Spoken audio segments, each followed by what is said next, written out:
제 416강 제목은 속임수. 진리로 세상을 만들어 놨는데 그 진리가 진리답기 위해서는 필히 거기서 속임수가 발생돼야 됩니다. 속임수를 통해서 진리를 파악해야 돼요. 그 방식이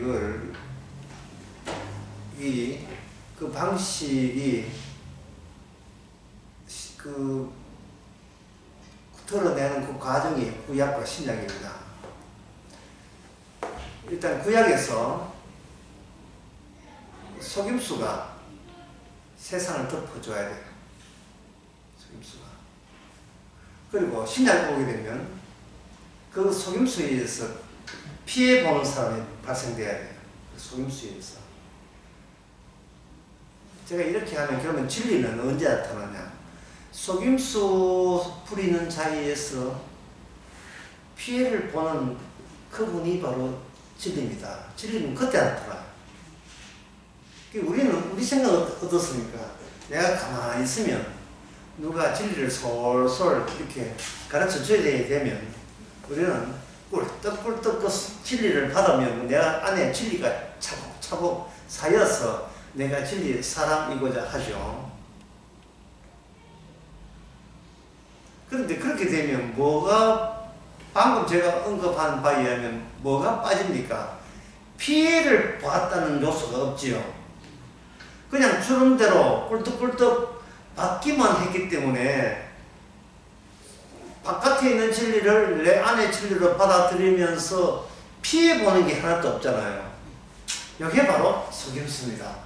피해보지 않고 진리에 접근합니다. 이게 바로 속임수예요. 이게 우리가 성경에 보기 전에 우리는 성경 바깥에 있습니다. 성경을 보죠. 그러면 하나님께서는 성경 안에다가 성경을 바라보는 우리 말고 성경 안에다가 어떤 분을 세웠어요. 그리고 모든 성경 말씀은 누구한테 집중되느냐 하면은 성경을 통해서 나타나시는 성경 안에 계시는 그분을 향하여 모든 말씀이 집중되어 있습니다. 우리는 그냥 성경에서 빼먹기를 기다리고 있지만 하나님께서는 성경 바깥에서 바라보고 있는 우리를 배제합니다. 배제하고 성경 말씀은 성경 자체 안에서 등장하는 인물이 있어요. 이게 히브리서 10장에 나옵니다. 내가 말씀을 위해서 한 사람을 세웠다. 그 사람은 택한 자를 세웠는데 모든 성경 말씀이 우리에게 오는 게 아니고 그분에게 몰려갑니다. 그분에게 다 쏠리게 되어 있어요. 그래서 그분 홀로 성경 말씀을 다 이루십니다. 그래서 성경은 성경 말씀과 동시에 성경 구약부터 창세기까지 통할 수 있는 어떤 등장인물과 겸해서 봐야 됩니다. 겸해서 말씀 있는데 말씀 지켜야지 이래가지고는 안 되고요. 그래가지고 안 되거든요. 안 되고 그건 바리새인들이 하는 짓이고 성경 말씀 이 말씀이 있는데 이 말씀을 지키기 위해서 또 누구 하나 등장했지 이렇게 같이 두 개를 같이 연결시켜서 성경을 봐야 됩니다.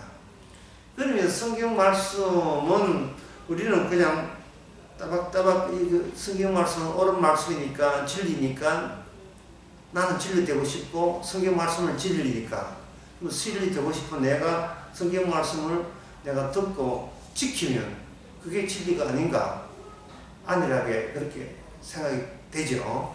그러면 거기서 뭐가 빠져버렸어요? 성경 자체에서 내세우는 인물이 빠져버리죠.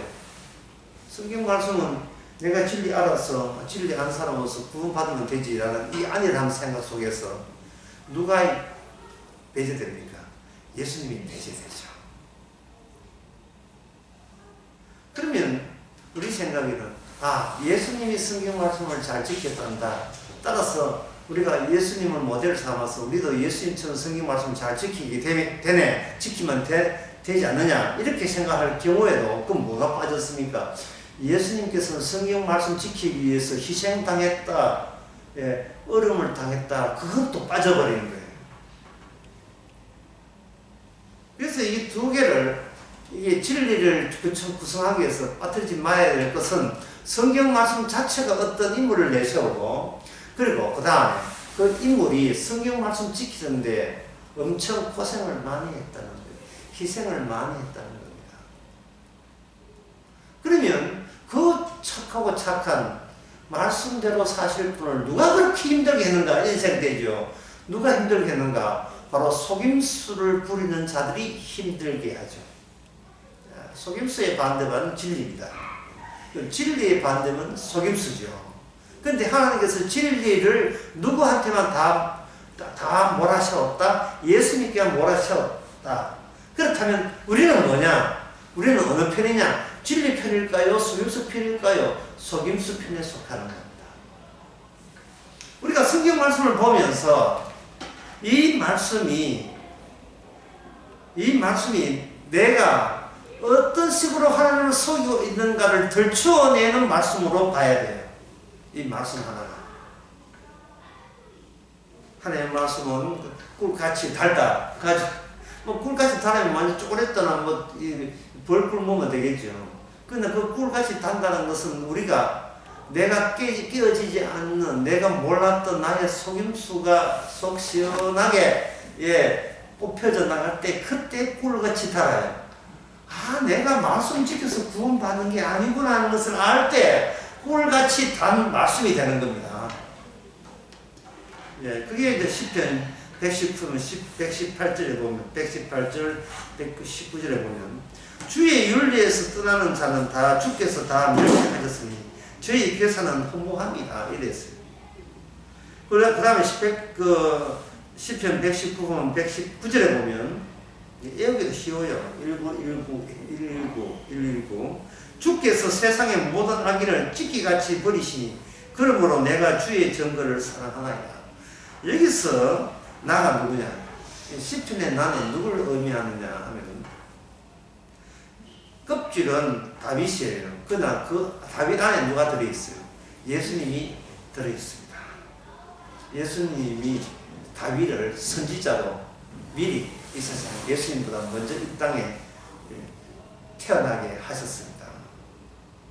다윗 태어났을 때 다윗은 구원받는 인간의 대표를 할 수 있어요. 그 시대에, 다윗 시대에 구원받는 대표는 다윗입니다. 이 말은 뭐냐? 그 시대의 사람들, 하나님의 구원받을 사람의 대표자를 할 수 있어요. 근데 그 안에 그 대표자를 누가 세웠느냐? 예수님이 다윗을 그 안에다가 들어오신 거예요. 그것을 다윗 언약이라 이야기합니다. 하나님께서는 아브라함에게 찾아오면 아브라함의 하나님, 이삭에 오면 이삭의 하나님, 야곱에 오게 되면 야곱의 하나님. 그럼 오늘날 우리 이름이 예수의 이름으로 살게 하면 우리 하나님은 우리 안에 있는 예수님의 하나님으로서 우리를 구원하시는 겁니다. 그러면 다윗은 시편 50편은 다윗의 일대기를 보게 되면 다윗은 우리하고 보통 사람하고 똑같아요. 똑같아가지고 율법도 자기가 어느 정도가 이제 제대로 알고 있다고 자부하는 사람이었습니다. 그런데 율법을 안 다윗이 율법대로 못 살게 되는 경우의 대표자로서 하나님 다윗을 사용했습니다. 율법을 모르는 사람이 율법을 어긴 게 아니고 율법을 아는 다윗이 율법과 정면으로 위반하는 그러한 경우의 사람으로 하나님이 세워주셨습니다. 마치 아브라함이 하나님의 약속을 받고도 약속을 믿지 않는 사람처럼.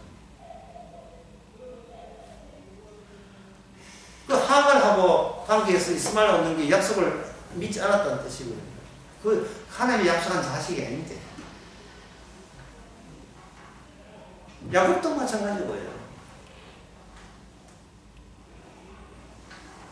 하나님이 누구를 뽑아줄 때는 네가 진리를 행할 수 없는 사람이라는 걸 알리기 위해서 우리를 선택한 거예요.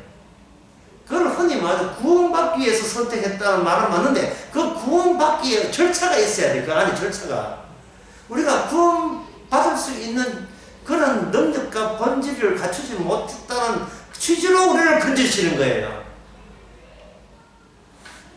내 힘으로 아무리 노력해도 구원이 안 된다는 것을 말하기 위해서 구원시킨 겁니다. 다윗이 바로 그런 사람이에요. 하나님의 말씀에 입각해서 악인에게 해야 되는데 다윗은 자기 뜻대로 안 되고 자기 성질대로 안 되면 지가 지 마음대로 악이 났고 니는 우리 핀, 너는 내한테 죽어야 될 사람 이렇게 단정 지으니까 악이 그 다윗이야말로 율법도 모르면서 속임수를 쓰는 사람의 모습으로 하나님께서는 율법을 통해서 드러내는 겁니다. 율법 주고 다윗이 율법을 대로 못 살게 함으로써 다윗은 나는 하나님을 속이는 자로 들통나게 함으로써 하나님은 다윗을 구원하시는 겁니다. 그러니 이 하나님의 말씀은 울처럼 달지요. 예상 밖에 달죠. 예상 밖에 다른 거예요. 하나님 믿음이 이렇게 좋다. 그걸 능가할 수밖에 없는 이유가 비로소 이것은 내 안에 주께서 하신 일이지 내가 하지 않은 일이라는 것을 깨닫게 되는 그 순간입니다.